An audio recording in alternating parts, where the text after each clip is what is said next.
Hi, I'm Geoff Hall. And I'm Bob Spinozzi. Bob, back in 2010, we took a ride down Route 110. Yeah, it was our first endeavor to try to do a little bit of a historical take on it. We're going to get much more in depth today. Yeah, we're going to go into a lot of the history, something we didn't cover back then. But, you know, riding down 110 today, you see some major changes from what we saw 11 years ago. And we're going to have some excerpts from that original show that we'll be showing interspersed throughout this show. Yeah. But speaking about historical, we're starting right here at the Westford Historical Society. You were telling me that this was the original Westford Academy? Original Westford Academy. This building actually opened in 1794. And the desk we're using is the desk that Lloyd Blanchard rescued from a tool storage shed in 1960. And as his tenure as the superintendent of the schools, he used this desk until he retired it and then donated it to the museum. Lloyd was very active here at the museum. So the folks should know that your father's actual report card is right. If you're in the museum, take a look at this desk and you'll see my dad's sophomore, junior, and senior year report cards right here. And over here, I'm looking at the list of classes that they had in 1862. Handwritten, of course, yeah. A lot of things different. But let's get to 110. Okay. First of all, we started at the Littleton line, Bob. Yes. The last show started at the Littleton line. This time we're going to start in Chelmsford. If you looked at the 1875 Beers map, you would find that Littleton was called Littleton and Roll Road at the time. What you saw in 1903 and 1969, Littleton Road extended from Littleton Line to what is now Powers Road, then part of Boston Road. And now it is known entirely as all Littleton Road, but at one time was known as Littleton Road and Chelmsford Road. So the name has changed. In the last 50 years, the entire thing's been called Littleton Road. But you know, you look at that 1875 map, Bob, and you find farmland along there. And then came the time of the automobile, and it became kind of a country road, Littleton, Route 110. But it wasn't just in Westford, was it? No. Route 110 was actually 69 miles long and extends from Salisbury Beach to West Boylston. And of course, now that we're in the automobile era, you've got many restaurants along the way, and we're going to mention a few of them as we go along in this show. One of the things that changed Route 110 was the opening of 495.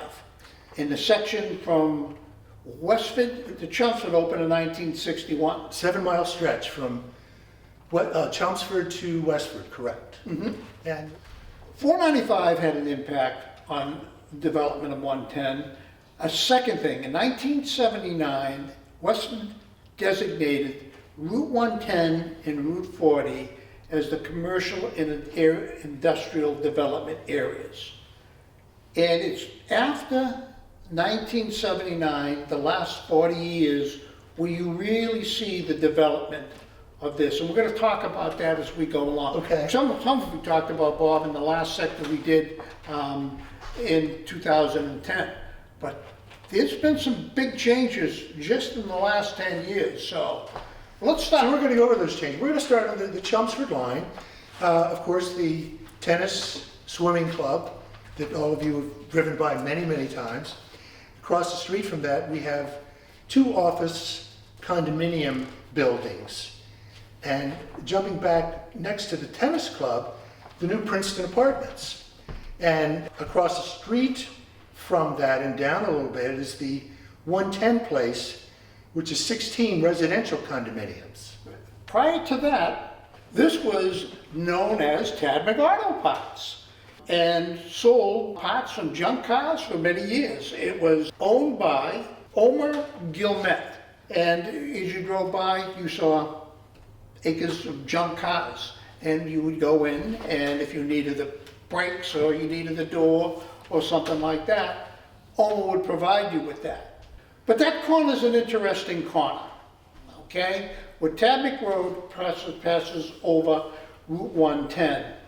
Let me, first on the Chelmsford side, if you looked at that area where the Mickey Crocker residences are going to be, you can go back to when this was the Thornston Lab, and that was in the 1960s into the 1970s. And they did research, scientific research. Today, if you were there, you'd find Neshoba Pizza, okay? And I think there's a nail spa place there. But going a little further up, crossing over Tabnick Road, is where you find something interesting, something called Paint Design is located there today. 1928, Alice E. Davis applied for a license to sell gasoline here. Then in 1943, Michael Interante applied for a permit to sell malt beverages and wines here. His request showed up again in 1948, this time referring to 3 rooms, a kitchen, and 2 dining rooms, all on one floor. It was then bought by Jerry and Irene Gelinas and was called the Pine Grove Spa and Irene and Jerry's Pizza, sometimes just simply known as the Pines. But let's move a little further up. We're on the same side of the road as where the Pines used to be, and you have Neshoba Tech Park. Yeah. We did a show there. Was it the 50th anniversary? 45th anniversary. 45th anniversary, okay, that's what it was, 45th anniversary. I'm going to give a little bit of history on Neshoba Tech. On September 3rd, 1969, Neshoba Tech opened its doors to approximately 40 students from Chelmsford, Westford, Groton, and Littleton. The school's goal was, as it is now, to prepare students for skilled careers such as auto repair, carpentry, electrical, and several other job preparation. Now I'm going to fast forward to 2004 and beyond, when Neshoba Tech went through extensive renovations and expansions to the tune of over $25 million total.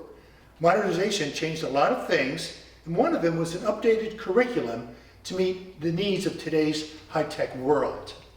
Today, Neshoba Tech offers over 20 technical programs that include carpentry, electrical, automotive, dental and medical fields, robotic, automation programs. I can't possibly name all of them. Also, Geoff, as you recall, they also added new tennis courts and the brand new athletic field out back. Brand new athletic field. I've watched my grandson play football there. And one thing I forgot to mention, and we saw the opening of the veterinarian clinic out in the back area of the building. And I believe Neshoba Tech, in conjunction with Angel Memorial, is running the facility. Yeah. A lot different than the last 50 years. Across from where you see Neshoba Tech, there was one of the old farms was Michelson's farm. Michelson's farm was actually along Littleton and South Chelmsford roads, and in the 50s and 60s they sold eggs and poultry. Today, this is part of the farm on the north side of Littleton Road, is now the site of Westford Technology Park. And we drove through there, Bob. We drove through there.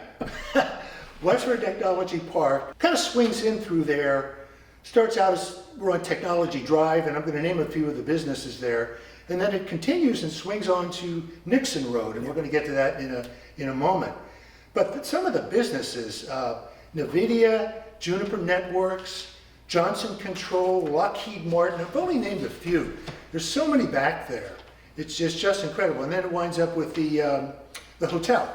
And that's way in the back. But you talk about coming in, you see all of those high-tech industries back there on Technology Park.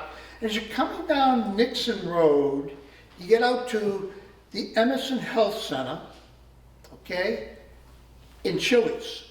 This land was owned by Alistair McDougall, who was a very famous historical name here in Westford. Did much with the Westford Historical Society part. But when the McDougalls owned it, it was called the Donnelly Farm for a castle in Scotland. And, as I said, the McDougalls owned it, and then it's now known as Technology Park. As you enter that area across from Neshoba Tech, But as you come down Nixon Road, we see a different family that owned that. And I'm going back to, this was at one time the Hildreth land, but it was bought by the Burnhams in 1895, and they owned it and developed the farms there during the early part of the 20th century. And they owned it until 1928.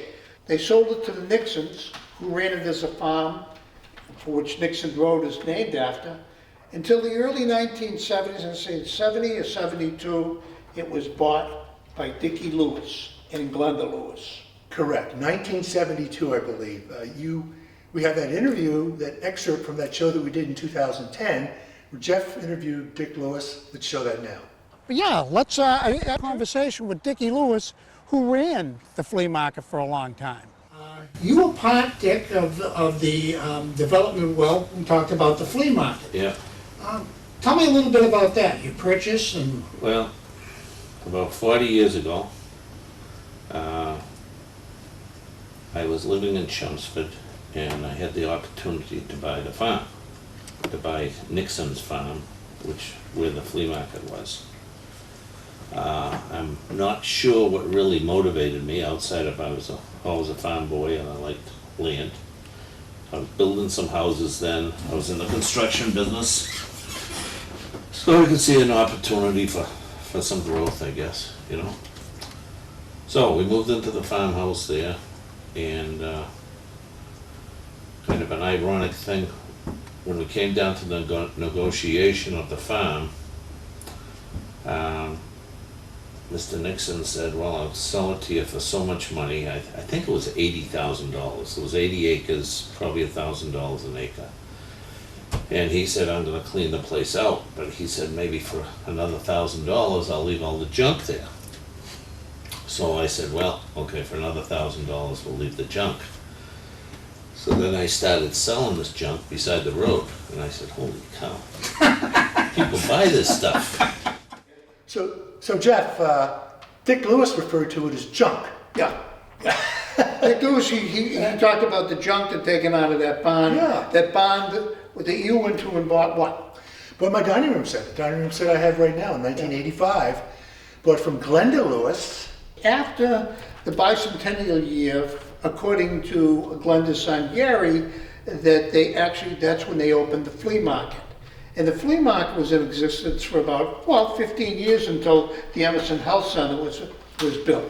But, you know, you got a couple of great pictures showing the expanse and the people, and it was open every Sunday. I took my mom there every Sunday. We both went, not together, we didn't know each other then actually, but it was packed all the time. Yeah. Tons of vendors there.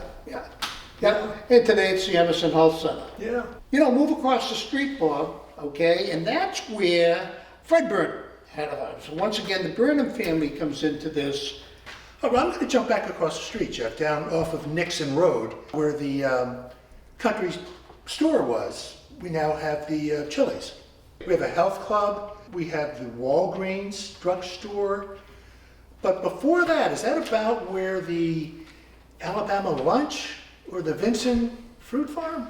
Where Walgreens is located. Okay. That is where the Alabama Lunch was located, probably in the 20s and the 30s, I believe. They actually had gas pumps out there at one time as well. Saucony Gas, I think is... Yeah, we've seen that name. Saucony Gas was what they sold there at the time. And I'm thinking a little further, you get the Vincent Fruit Farm. Mildred and her husband owned this and operated it as an apple farm for years, and they were there. The house was demolished, I guess, in 2002, but the barn was saved and moved to 129 Littleton Road, and that's what we know today as Floral Arts. Okay? So that was preserved. Well, that was the Vincent Fruit Farm, but then you move up a little further. Next to that, you had the Zwickers. Bob Zwicker moved up here from Bedford, I believe. The Zwickers were into ice skating repair. They shop and skate. Actually, the Zwickers shop and skates for the Boston Bruins for a long time. They still have the facility in Bedford today. But Bob's Wicker, according to his daughter, okay, and his daughter owned a business on the other side of town on Route 40, Silhouettes. She just went out of business. She retired a few years ago. But she told me a story of Bob owning this place, fixing snow blowers and also fixing lawnmowers. And if a lawnmower was no good, he'd say, well, you know, I've done all I can to it, it's not worth it, and he'd throw it into his barn. And they said when he finally sold it in the early part of the 1980s, that place was just packed with old lawnmowers. What are you doing?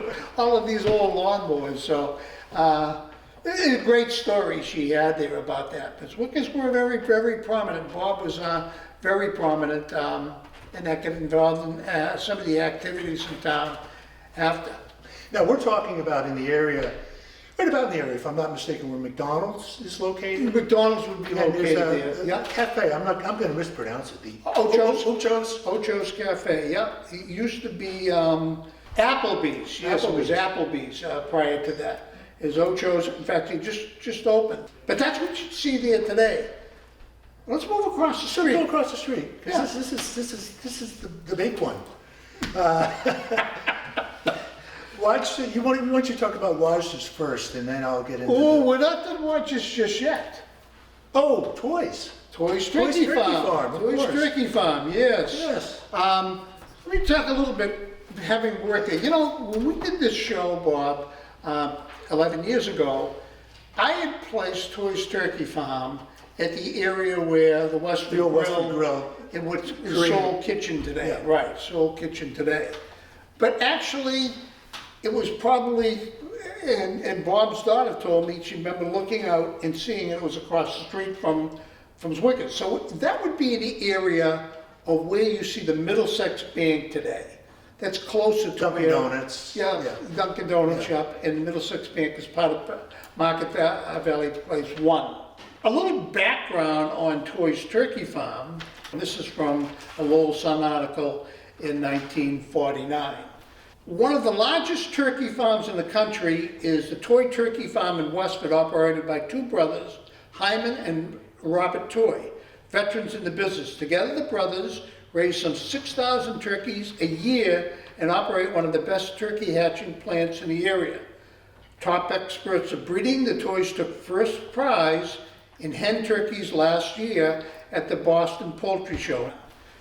And they were still big. When I was there in the 60s, it was still quite a business. So they bought it in 1940? They bought the property? They bought it, it was 19 operated in So in 1940, the Minot School was there physically. Anyway. Yes, the Minot School. If you look at that 1875 map, once again, you'll see the Minot's, which is called the Minot's Corner School, even though it wasn't at Minot's Corner. It was called School Number 6, too, was School another number reference 6, point. But It's yeah. big because there was, all of these schools that were built around town, there was 1 to 10, but each one being numbered. But this was there, and Hyman and Mickey used that house as their residence, the old schoolhouse. When they sold the land, okay, Mickey had passed away, and Hyman sold the land, and part of it was on what we call Fieldstone Drive, Bob. Residential development behind that property. Yeah, behind that property. Hyman did not want a new house, so he had that house moved. And if you drive down Fieldstone, I think it's number 12, and I could be wrong at that number, but there is, you will see all of the houses built some 35 years ago, and this one sticks out as being So you different. brought me back there to show it to me. Yeah. It fits in very well. It does fit it very well. That was Toys Turkey Farm, okay? Westford Valley Marketplace 1 and Westford Valley Marketplace 2 are located. They'll take you from where Toys Turkey Farm was, Bob, right down to Minot's Corner, okay? But what was in there also was something called Wodge's Perennials. It consisted of some 9.5 acres. In 1972, Wodge's Gardens was selling shrubs in Westford. The ad was listed as Rogers Gardens and Ceramic Bisque Shop in 1974. This is the site that became what was known today as the Westford Valley Marketplace. One and two. Two mainly is what Rogers Farm was. You were a selectman in town when one Yes. was put in. Yeah, It opened in 1985. 1985, one opened in 1985. Yeah. Was two in 1992? Around 1992, I believe, Yeah. yeah. You can see that development, number of stores there, but let's move back across the street, Bob. You would have seen, I'm going back to an old house that would have been there called the Bruce Kidder House that was actually burned in 1895. And then, of course, the land remained as farmland, but more recently, I'm going back to the 1950s, if you looked at that area, you saw another ice cream place called Rocky Farms. Rocky Farms. And it was here in the 1950s. It was sold to Haywood Farms, which was one of these franchises across the country or in this area in the 1960s. But it became the first business plaza, and it was called the Westford Plaza. Some of the first businesses here were Vinnie Popolizio's Insurance, Fletcher Peterson's Insurance, the Westford Apothecary, Lud and John. Those of you who've been in town for a while, remember Lud and John? Well, I remember the photo map. So this was really our first quote-unquote shopping center in You town. could call it, yeah, you could call it the first shopping center in town because it had a restaurant they called the Cozy Corner Kitchen Yeah. as well. But there were offices in there as well. Oh, So, yeah, like I said, the Bruce Pelly hairstylist, the Westford Cleaners, Cumberland Farms, and all of those and were the earliest, and they changed over a period of time. But that was the first, plaza. All of a sudden, Route 110, it's 1979, you've got a plaza with a restaurant in there and all these little businesses. And these plazas begin showing up along 110. But before we get that, let's move right to Minot's Corner, Bob. Tinker Whitney? Tinker Whitney, yeah. Tinker Whitney owned the gas station there where the Cumberland Farms is located. Opening in September of 1954, he was advertising as a Chevron station by March of '86, and it was for sale along with the land taking by the town to facilitate the signalization of Minot's Corner. I know his son Richard, who was a friend of mine, Tinker wanted to give the business to him, and he said, "No thanks, Dad, I've had enough."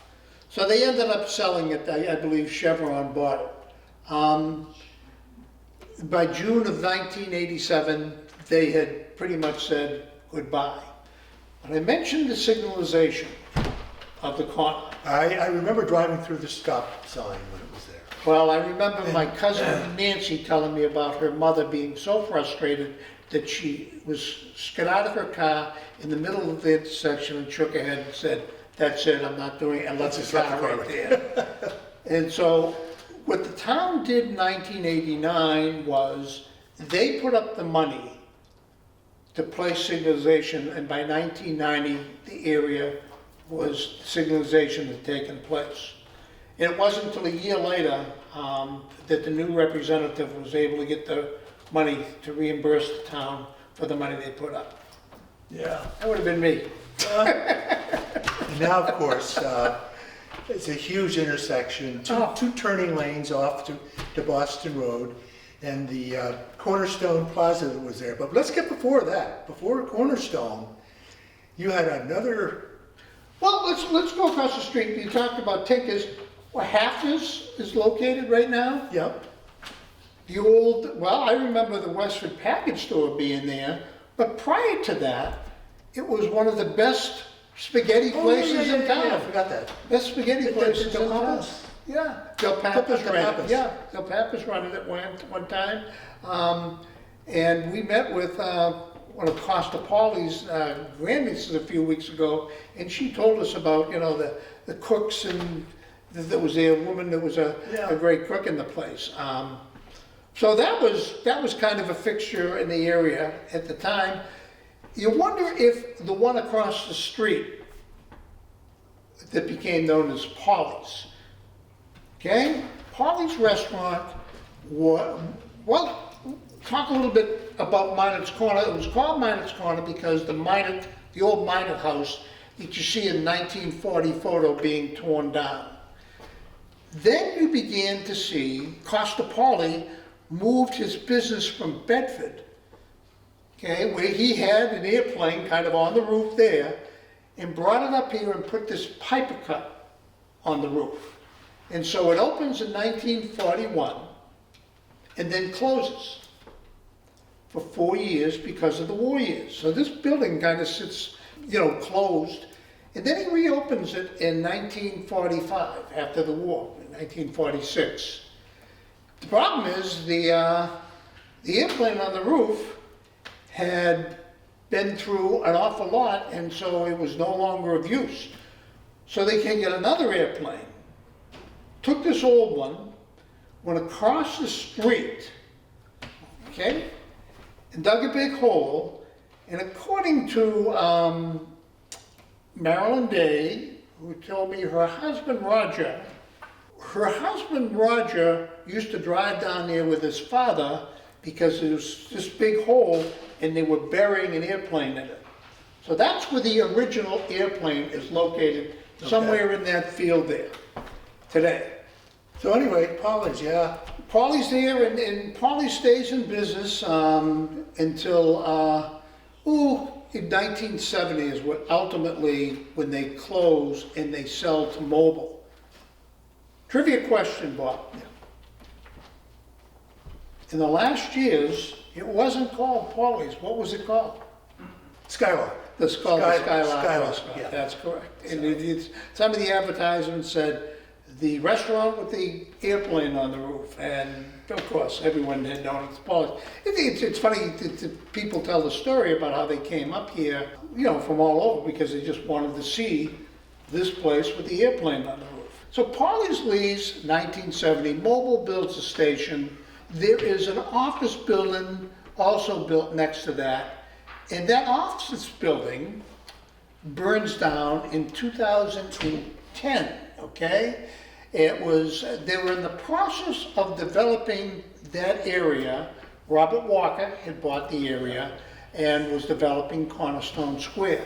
And John Golnick, who was a Republican candidate that year, had his office, and that was the only thing.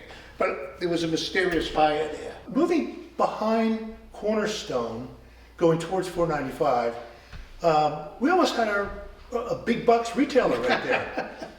You wonder Could you tell us about that? You wonder how things, as we watch Cornerstone Square today, and you go in there and you got Burton's and you've got, a Marshall's and a pet store and all of those other little stores along there, the Verizon, et Market cetera, et Basket, the cetera. big anchor, yeah.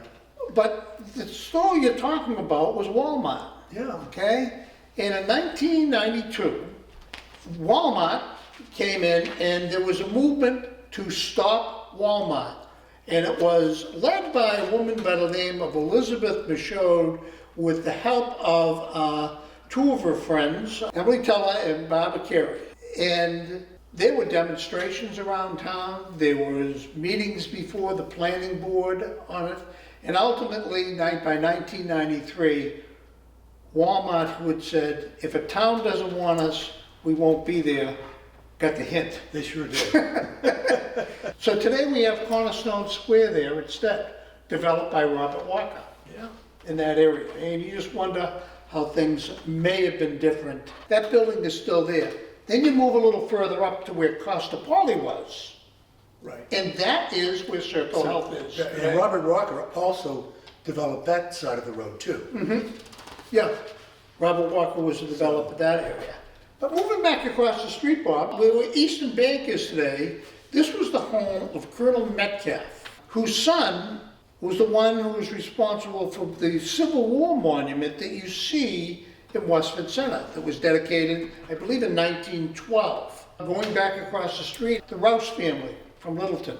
You know a little bit about that, Bob. Yeah. In fact, very fine juices, and they extraordinary business in Littleton, and they put a headquarters building up right there where Geoff was talking about. Mm-hmm. Yeah. And they're no longer there. No, they left there quite a while ago. Very fine. They sold their business in Littleton as well. But Yeah, go ahead. Well, I was gonna say, jumping back across the street, Yeah. you're gonna mention something about the Burnham property, where the Westford Regency is now. The Burbeck property. Burbeck property. The Burbeck property. Okay, so the Westford Regency opens in 1985. Yeah. With the agreement on this property known as the Burbeck property, and the house you see in front was the actual Burbeck farmhouse. And part of the agreement when they built the Westford Regency was to protect the area, the aesthetics and the rural character of the town. They wanted this farmhouse here. Well, Betsy Gilroy uses an office, and I guess she had There were 2 apartments there. 2 apartments in it as well. So it worked out well for her. So in comes the Regency, which is the first hotel in town. As I mentioned, Bob, you know, when I had my reunion there in 1986, my 20th class reunion, kids would come in and go, Westford has a hotel? You gotta be kidding me. I mean, we didn't have a sub shop back then when I graduated high school. Kind of the Westford Regency spurs a lot. Now that you've got a place for business people to come and stay, you see more and more office buildings, which was one-time farmland, Bob, being built. A little further down, you get to Land Drive. Yeah, so Land Drive, at the very end of it, you have the Residence Inn by Marriott. But Second hotel, But yep. sprinkled before that, you have several businesses. Yeah, several businesses, yeah. And your Westford Real Estate Office, owned by Roddy Palmer, And then and right Dickie next- Lewis. Yep, And then right next to that, this Westford Commons, yeah. which is an office Office buildings, yeah, okay. But let's go back to the other side of the road, Yeah, the Elms.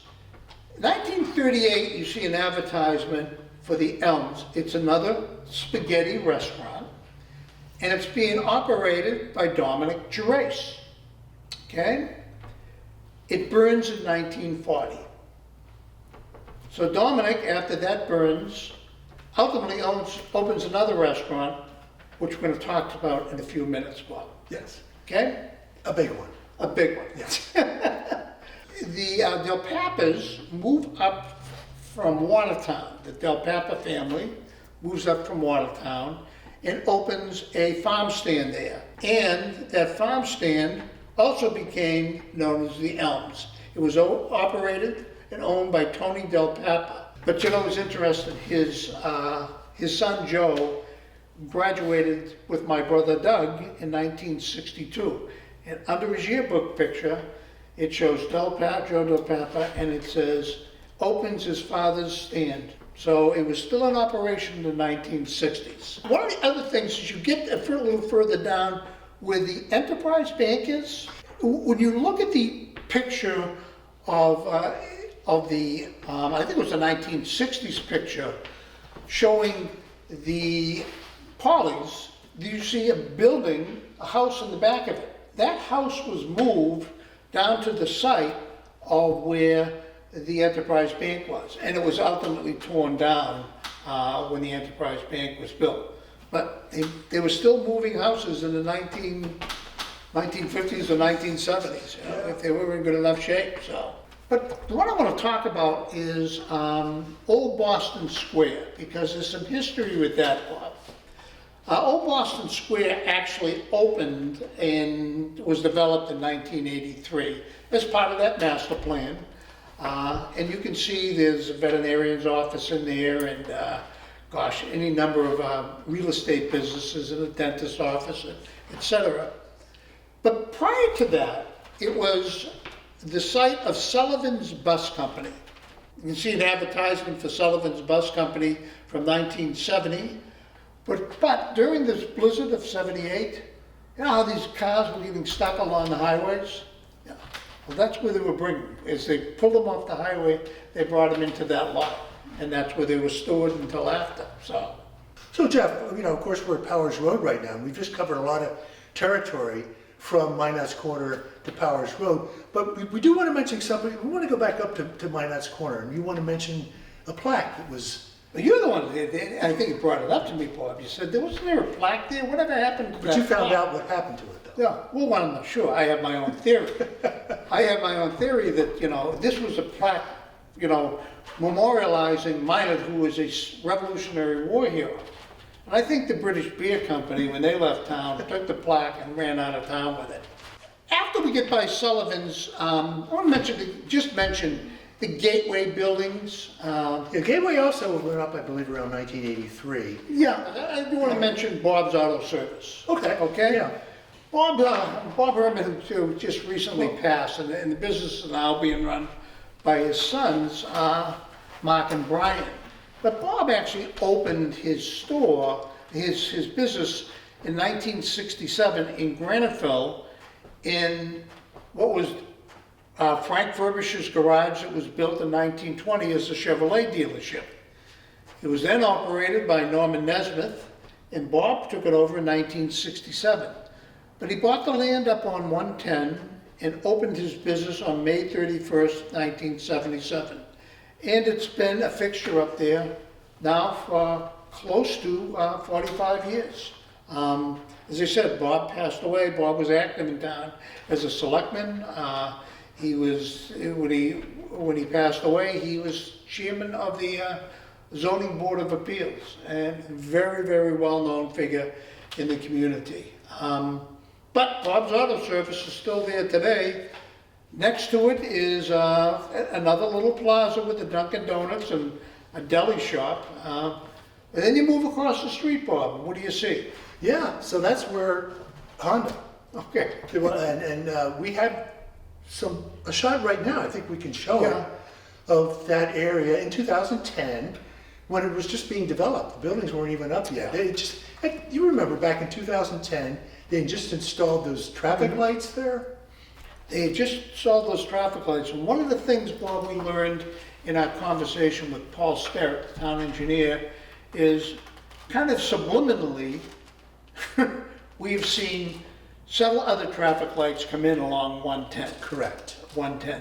Necessary traffic lights, but that's progress in a way, and it's not that country road that we saw back in 1960 where you stopped Right. at Rocky Farms. And or just as an aside, in that same discussion that we had, there was some talk about from the traffic light that is between Cornerstone and the Westford Regency, it goes down into 2 lanes, but it's gonna be another lane.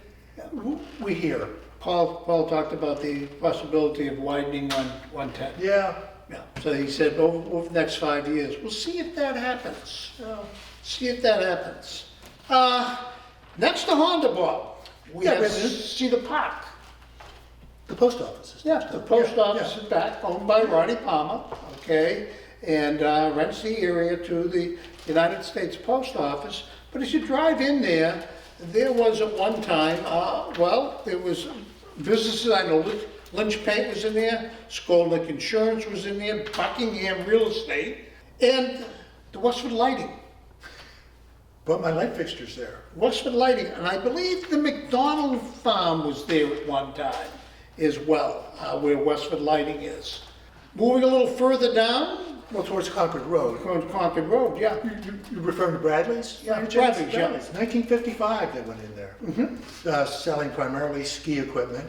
And then later on they went into bicycle sales too. Bicycles, well, but more or less bicycle sales when Paul Rapucci bought it, and Paul moved out of the building that's still there today. And what he ended up doing was moving it over to Littleton. I believe he has since sold the building. But across the street from there was something called the Proctor House. There was an arson fire here on 18th of August of 1999 that destroyed this old colonial. It's also that area, I think, you would have seen in that area, next to this would have been Sleeper's Power Equipment.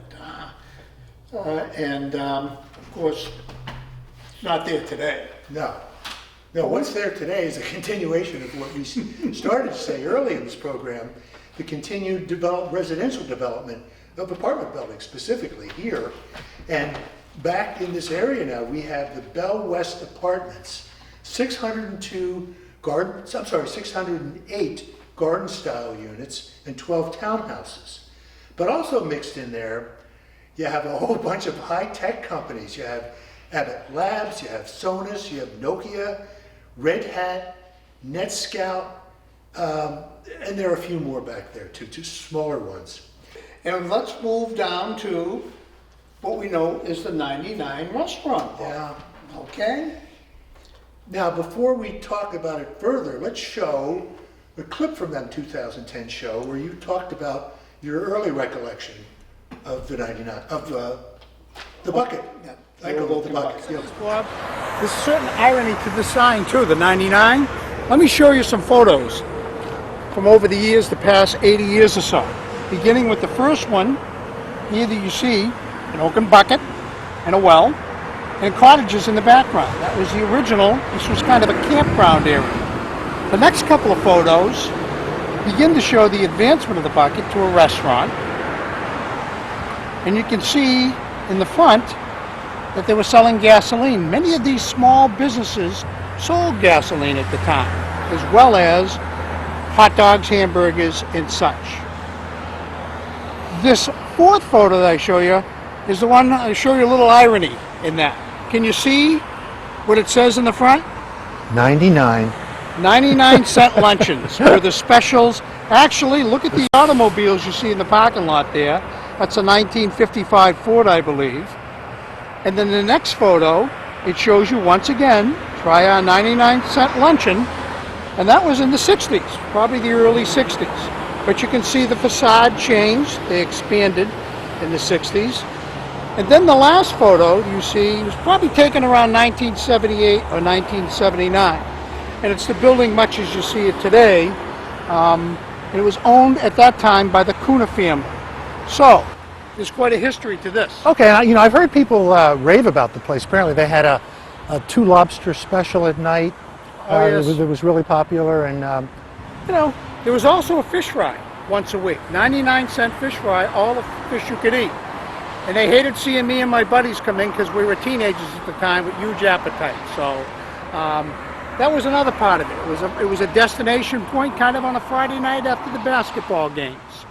Another thing was the cottages that were back there were being used by the workers who were building 495 because they were there. And it was an area where they could, they could stay overnight. So, and those cottages are now gone from that area. But those two facts we didn't know in 1910. Another thing we didn't mention was the fire that they had back there. They had a few fires, yeah. Well, they had a big one in 1985, I believe. 1985. Because they were closed for 6 or 7 years. Yeah, yeah. They also had a fire in 1975. Okay, 75, in December 75, and then there was another one in 85, yeah. Like I said, there was a few of them. And those cottages that you mentioned, I remember reading that some were demolished, but others were moved to other locations in nearby towns. Yeah, yeah. Okay, so we cross over, we by Concord Road, we have Westford Auto Sales there at the corner. But another kind of historic area, there's a little road called Elliott Road that comes out next to, well, Dickie Sullivan's, when he moved his garage from where Hafner's is to that location on 110, Elliott Road comes out there. Then after Cannonball, we had the Tiki Lao restaurant. And of course, that's where there's this little strip mall there now. Yeah. That whole area. Yeah, but Tiki Lao was in business for years. Peter Yee and his brother Jimmy operated it. They closed in 2008, I believe. Elliott Road, okay? Elliott Road, where Dickie Sullivan moved his garage. It was that area, and I forget what they service now, but it's still business. But go back, okay? Just at the end of Elliott Road, there was the East Littleton Depot that was located on the Nashua, Acton, and Concord Railroad line. Elliott Road was actually an extension, I believe, of Howard Road. This is where the East Littleton Depot was located on the Nashua, Acton, and Concord Railroad lines. Mrs. Annie Kimball was a caretaker here at the East Littleton Station during the latter years of service on the East Littleton Station. The station closed, the Burnhams bought and dismantled the building. But it was also the location of Mello's Restaurant and also where Mello's Sawmill was located at one time, probably during the 40s and into the 50s. So Jeff, you've made reference to Elliott Road a few times now. Elliott Road is one of very few roads that were cut off when 495 was put in. Yeah. And we actually have a map, and you're going to talk about that a little bit again on an excerpt from the previous show. You mentioned how 495 really further defined this as being a real vibrant area. But now when 495 was going in, you were telling me before we came on camera that there was one road in Littleton and I believe 3 in Westford that were cut off because of the highway? That's correct. There was, Howard Road used to extend over into Shea Street, which is, you can still see Shea Street over by where the Yangtze River is located. That connected the two. There was Elliott Road, which was down by where Sully's Auto is. That was cut off. Providence Road was cut off, as well as Nixon Road. Now, Nixon Road is the one we're going to see a little later on. Bob, I guess if you're talking about 110 today and the features along 110, Kimball Farm. But the Kimball's, when it first opened, on April 19, 1939, Jack and his wife Clara opened Kimball's ice cream stand in the carriage shed of the house. Clara, his wife, said that Route 110 was a poor place to have a business, just not enough traffic. Little did she know. Mike Kimball, who takes over in the 1980s, and his brother Peter, and it was Michael's vision basically to see what Kimball's is today. It's a destination for corporate. It has mini golf, it has bumper cars, it has a golf, A driving range and a putting range. Pinball machines. Pinball machines, a zip line. I mean, the number of things he's done to make this a destination. When radio or TV stations come out here to Westford, they come to Kimball. So Michael is sold out, and Peter now is the manager of the Kimball property. But there's a couple of other. But we have to talk a little bit about ice cream too. I have to talk about, we grew up in Pennsylvania, so coming up here I wanted a milkshake which has ice cream in it. And I found out I had to call it a frap. So it didn't take long to get used to that. Just like I don't think either of us would have a problem, well we would now, but when we were young we wouldn't have a problem having a Kimball special. Yeah. Which is everything except the kitchen sink. And bananas. When they threw bananas in, it became a banana split.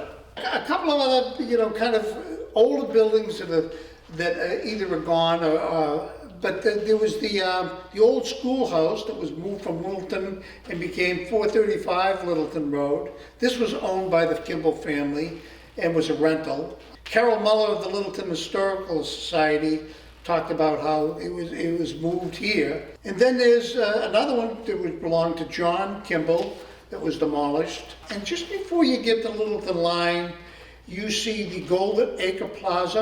In 1977, it included Mike's Pizza. That's Mike Verrecchia. I actually worked for him one summer, driving his truck around to the sites when they were building Fletcher Road and some of the others here in Westford. But just as you get over the line, yeah, we're in Littleton now, and Dominic's restaurant, a lot of people thought it was in Westford. I just had a conversation with somebody the other day. They said, wasn't it in Westford? I said, no, it was in Littleton. This is the for the family lived in Westford on what would be Shea Road. Correct. Which is just before you get to Littleton Line. But Dominic Gervais rebuilt after the Elms burnt in 1940 and moved the restaurant to Littleton, and it was a staple. You did a show over in Littleton with some folks that talked about Dominic's, right? Sure did, yeah. And they raved about it, so. Well, Bob, Okay, so what do we do 10 years from now, and how might things be different? there's gonna be a lot more traffic, isn't there? Yeah, I would say there's gonna be a lot more traffic, Yeah. but I'm just wondering if there's gonna be a lot more residences, because that seems to be the trend. And with the pandemic, Yeah. I think people could operate from home. You have remote working now. Yeah. And yeah, you're gonna see a lot more of that. Yeah, so. Okay, Jeff, See you in 10 years. should we go to Kimball's after we leave here? Yeah. We're gonna. Thank you for watching.